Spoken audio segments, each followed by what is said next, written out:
Welcome back, Aisha. Are you ready for another practice session? Yes, sir. I've been listening to English podcasts every day, just like you said. That's wonderful, Aisha.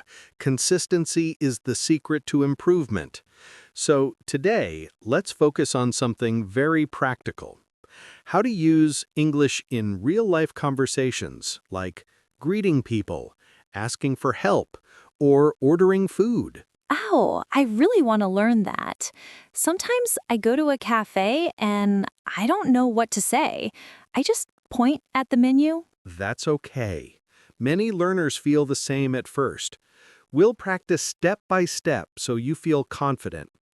Let's begin with greetings and small talk, the most common part of daily communication. Okay, sir. When you meet someone, what do you usually say? I say, hello, how are you? Very good. That's polite and friendly.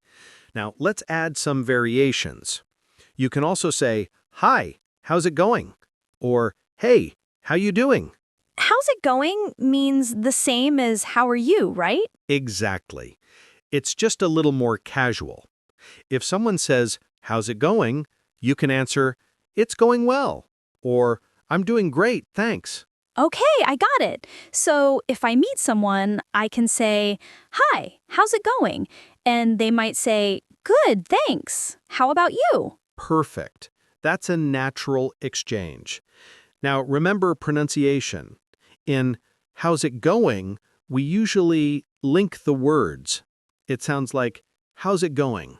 Oh, so it's not how is it going, it's how's it going? Exactly. That's connected speech again. It makes your English sound smooth and natural. I'll practice that.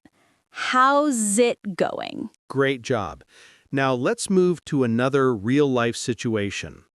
Ordering food at a restaurant or cafe. I'll be the waiter, and you'll be the customer. Ready? Yes, I'm ready. Good afternoon. Welcome to English Cafe. May I take your order? Good afternoon. Yes, I'd like a cup of coffee, please. Would you like milk or sugar with that? Just milk, please. Sure. Anything else? Yes, one chocolate muffin, please. That's perfect, Aisha. You sound polite and confident. Thank you, sir. I tried to speak slowly. That's the right approach. Now, let's add one more useful expression. When you finish your order, you can say, "That's all, thank you," or "That's it for now." Okay, so I can say, that's all, thank you. Exactly. And remember pronunciation. "That's all" often sounds like "that's all" when spoken quickly. That's all. Thank you. Perfect. You're getting better at linking words naturally. Thank you, sir. Now let's talk about asking for help. Imagine you're lost in a new city. You want to ask someone for directions. How would you start? Maybe I say, excuse me, can you help me? Excellent. Always start politely with "excuse me." That's a very good habit. Then you can continue with your question. For example, "Excuse me, could you tell me how to get to the bus station?" Excuse me, could you tell me how to get to the bus station? Perfect pronunciation. Notice how we use "could you." It's more polite than "can you." Oh, I didn't know that. So, could you is more polite than can you? Yes, exactly. "Could you" and "would you" are soft and polite ways to ask. For example, "Would you mind showing me the way?" Would you mind showing me the way? Excellent. Now let's practice a small dialogue.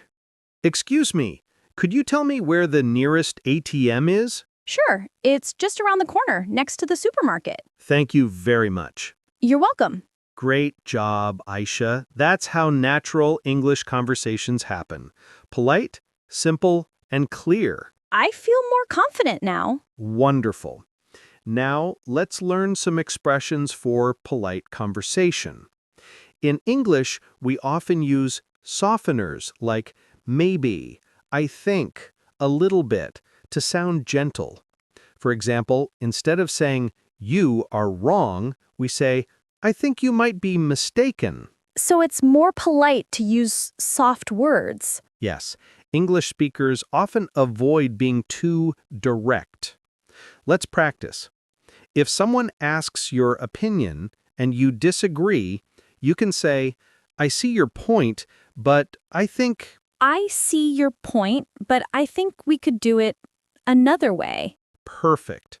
That's polite disagreement. Another useful phrase is, maybe we should... For example, maybe we should try again tomorrow. Maybe we should try again tomorrow. Excellent.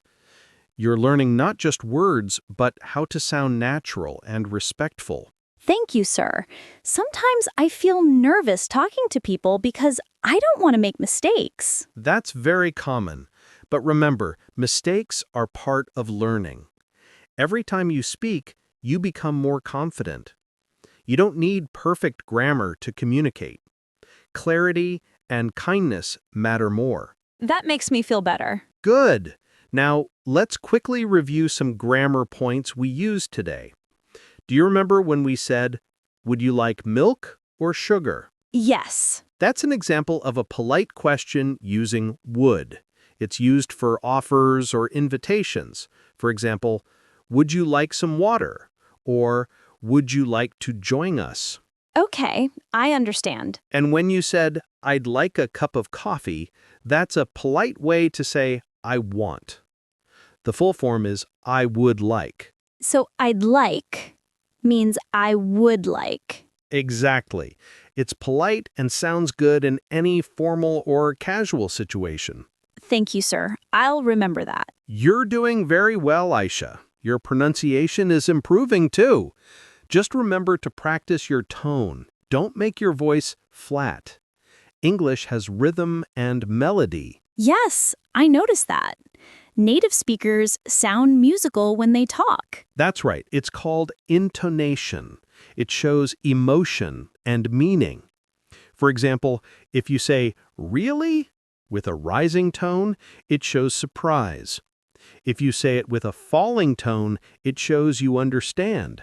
Oh, I didn't realize that tone changes meaning. It does. Try saying, really? Like you're surprised. Really? Good. Now say it like you understand something. Really? Excellent. That's the power of intonation. Practice listening to it in podcasts and try copying it. I will, sir. Wonderful. You're doing great. In the next segment, we'll practice telling short stories and expressing feelings in English. This will help you speak more naturally and emotionally, just like a real storyteller. That sounds exciting. I can't wait to learn that. Excellent, Aisha. You're improving every day. Remember, small steps lead to big progress. Thank you, sir. See you in the next class. See you soon, Aisha. Keep practicing your listening and pronunciation daily.